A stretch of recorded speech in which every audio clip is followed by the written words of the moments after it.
mamanahin pa ng mga magiging senior sa susunod. Sana po, Miss Amy Marcos, hinihiling ko po sa inyo na tulungan ninyo ang mga senior sapagkat nagsalita kayo noon sa angat kababaihan ng Santa Rosa na ang Social Universal Pension ay in-approve na sa Kongreso at ito ay nasa Senado na. Kayo po ay inaasahan namin na tutulong sa mga senior na simula umaga hanggang ngayong tanghali ay naririto, naghihintay, nagmamakaawa na sana po ay approval ninyo ang Social Universal Pension. Ito po ay malaking tulong. Ayan mga kababayan, nandito tayo ngayon sa harap ng Senado, Pasay. Sobrang dami po ngayon ng mga senior na nagrally dito ngayon sa harap ng Senado. Kinakalampag po nila ang dagdag na 1K na pension para sa mga pensioner natin. Hanggang ngayon na hindi pa rin napapatupad. Ayan.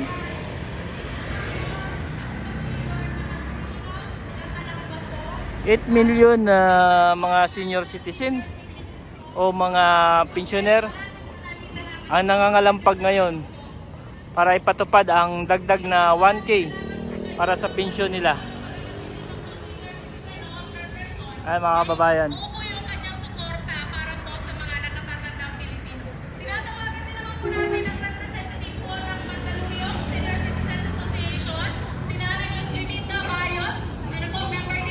Ayan, nandito po tayo ngayon sa harap ng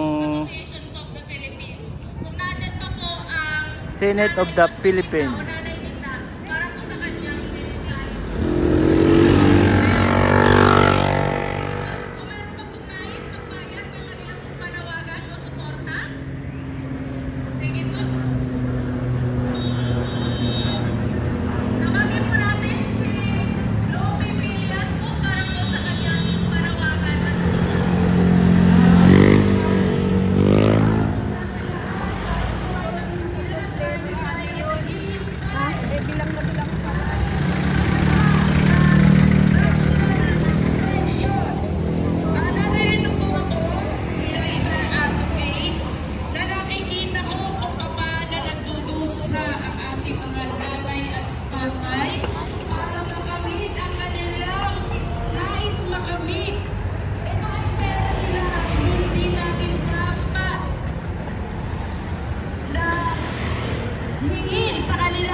Ayan, may mga dumadating pa na mga senior na karga-karga ng mga jeep na to.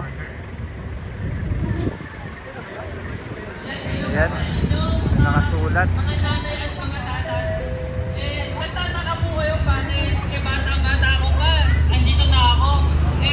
Kasi pagdating ng panahon, tatandahin ako katulad po ninyo. Ayan, pakinggan po natin yung mga hinaing ng mga senior natin dito. Kaya simula po ngayon, matanda na ako. Simulan ko lang kung kailan bata pa ako. Ayan, namumula po yung mga puno dito. Dahil sa mga suot ng ating mga senior. Kaya nakikisa po ako sa inyo sa inyong panawagan na ipasa na ang Universal Social Pension. Yan. Ako ba bilang staff din po ako ng COSEC o Coalition of Services of the Elderly. Patagal na po namin itong nilalabi sa Congress, sa Senate, at sa iba't iba't local government unit.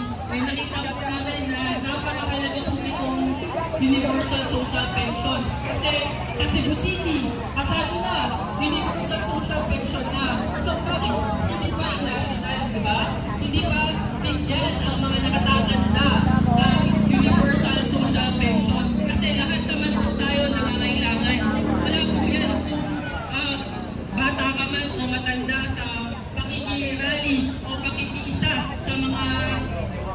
para sa mga nakatatanda. Pero yun po, isa po yun sa mga adhikain ko, suportahan ang adhikain at advokasya ng mga nakatatanda para mapataas pa sa antas sa lipunan ng mga nakatatanda. So, yun lamang po. Maraming salamat. Pag sinabi kong Universal Social Pension, sabihin nyo po, ipasa na. Okay? Universal Social Pension! Universal Social Pension! Ayan, maraming salamat po at mabuhay po tayong lahat. Yan, maraming salamat, Kuya Isa. So ngayon pakinggan naman natin ang statement mula naman po sa COSE. So ang Coalition of Services of Elderly, COSE, ay kaisa ng libo-libong nakatatanda sa panawagan sa agarang pagsasabatas ng Universal Social Pension.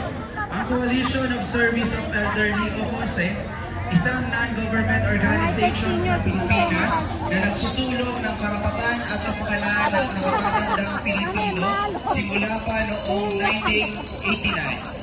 Ay patuloy na nananawagan at nagsusulong sa agarang pagsasabatas ng Universal Social Pension upang lahat ng nakatatandang Pilipino, anuman ang sitwasyon, estado at kalagayan sa buhay, ay magkaroon ng buwanang pensyon.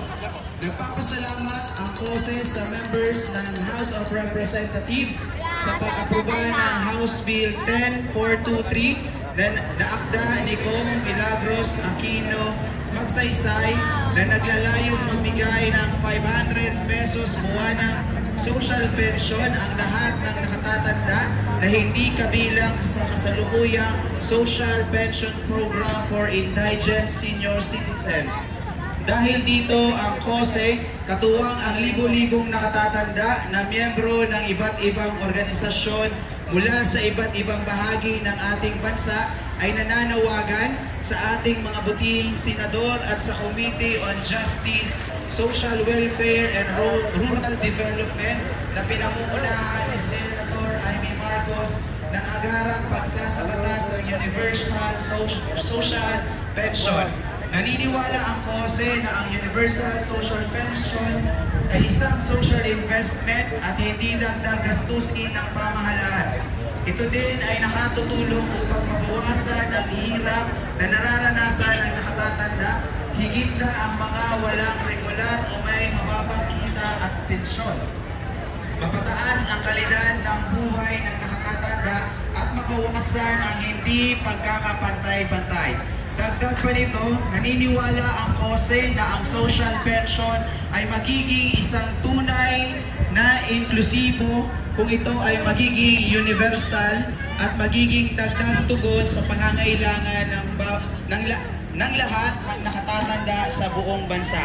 Kaya ang COSE, katuwang ang libo-libong nakatatanda ay nananawagan sa mga senador para sa agarang pagsasabatas ng Universal Social Pension. Ito na ang panahon upang ang lahat ng nakatatanda ay makatanggap na ng pensyon na kahit tagal na nilang hinihintay at upang maramdaman nila ang pagmamahal at pagkalinga ng lipunan bilang tugon sa kanilang mahabang panahong na pag-aalay ng lakas, kakayahan at talento.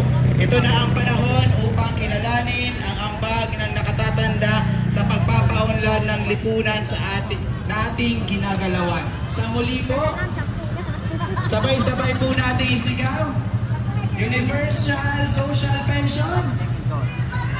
Isa pa, Universal Social Pension. Iba sana! Nandito na po si Nanay Rosmiming Dabayat po para sa mensahe din ng pagsuporta para po sa Universal Social Pension. Nanay Nita. Magandang po sa ating lahat.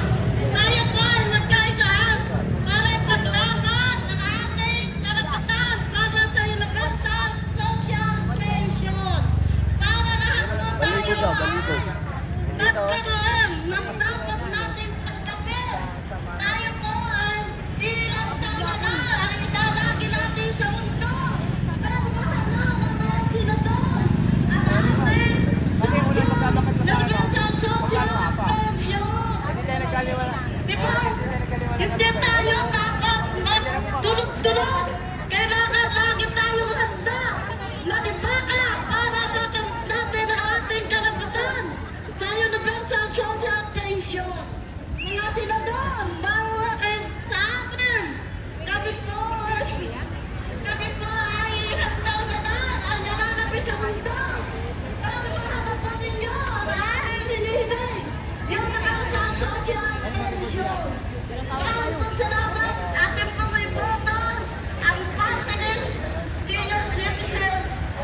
Universal